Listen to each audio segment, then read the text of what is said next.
This is Plant-Based Briefing, What to Eat and Avoid to Lower Blood Pressure by Karen Asp at thebeet.com. And I'm Marian Erickson, host of this curated content plant-based podcast, where I narrate a variety of articles with permission on plant-based and vegan topics in about 10 minutes or less every weekday. Today's article is from thebeet.com. They're a plant-based media platform offering information on food, health news, product launches and reviews, expert advice, travel tips, all kinds of great information. So now let's get to today's plant-based briefing. What to Eat and Avoid to Lower Blood Pressure by Karen Asp at thebeet.com. Got high blood pressure? Most likely the answer is yes, given that almost half of American adults have this condition, putting them at greater risk of heart disease and stroke, according to the Centers for Disease Control and Prevention.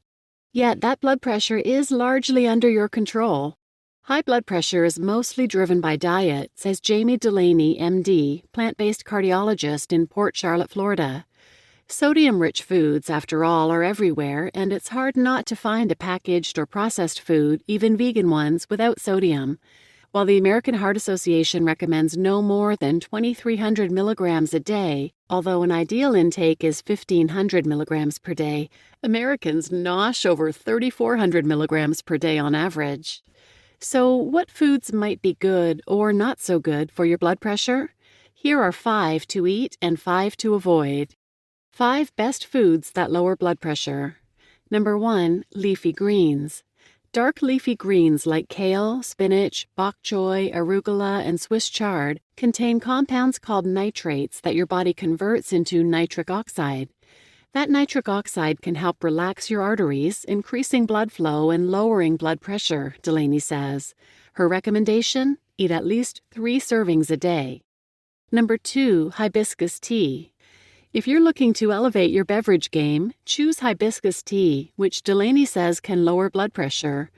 In one study linked here from the Journal of Advanced Pharmaceutical Technology and Research, sipping 2 cups of hibiscus tea for a month lowered both systolic and diastolic blood pressure. Number 3, berries. There are numerous reasons to love berries, including lowering blood pressure.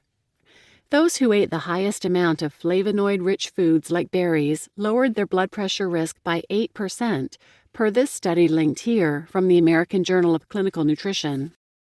Number 4, sweet potatoes. Sweet potatoes give you a healthy dose of potassium, which can reduce the impacts of sodium on the body, essentially helping you shed sodium through your urine, according to the American Heart Association. Adults should be eating 4,700 milligrams per day. Other foods high in potassium include bananas, avocados, mushrooms, potatoes, and legumes. And number 5, whole grains. When individuals ate 3 portions of whole grain foods, as either wheat or wheat and oats, a day, their systolic blood pressure dropped by 6 points. Just be mindful of what you eat with those whole grains. As soon as you pair whole grain pasta with vodka or cheese sauce, you can get into trouble, Delaney says. Other foods that lower blood pressure include bananas, kiwi, potatoes, avocados, beets, and garlic. 5 worst foods for high blood pressure. Number 1, cheese. One of the biggest culprits of salt in the standard American diet is cheese, Delaney says. Salt is an important ingredient in the manufacturing of cheese, giving it flavor and texture, which is why cheese is packed with the stuff. In just 1 slice of cheddar cheese, for instance, you'll consume 111 milligrams of sodium. And although it doesn't come with the harmful effects of dairy protein, vegan cheese still contains sodium, so keep an eye on that. Number 2, red meat. There are numerous reasons to cut red meat from your diet, including blood pressure.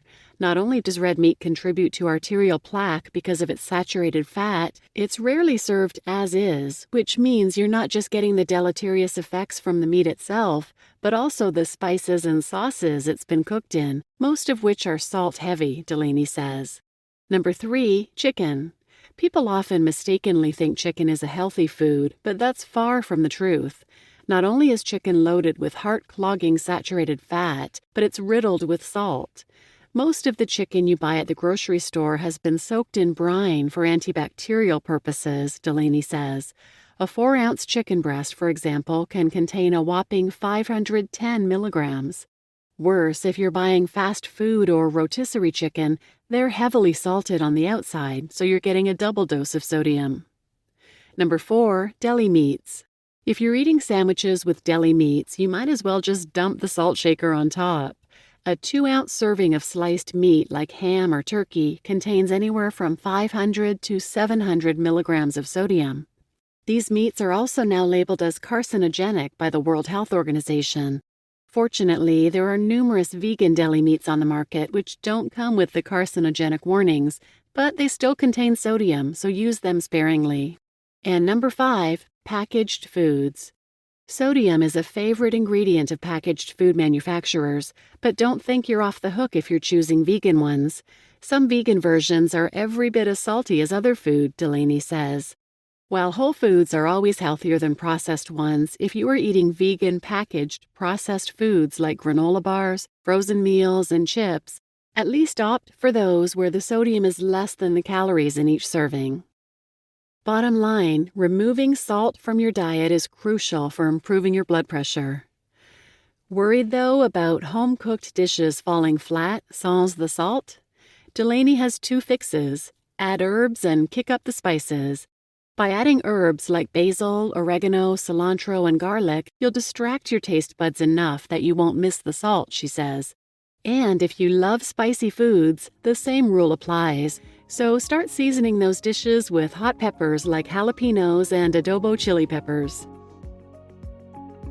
You just listened to What to Eat and Avoid to Lower Blood Pressure by Karen Asp at thebeet.com. And I'm Marian Erickson, and this is Plant-Based Briefing.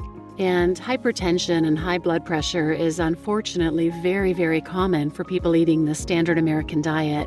When we went whole food plant-based 3 years ago now, my husband's high blood pressure was completely reversed. So please share this episode with anyone who might benefit, and thanks for listening.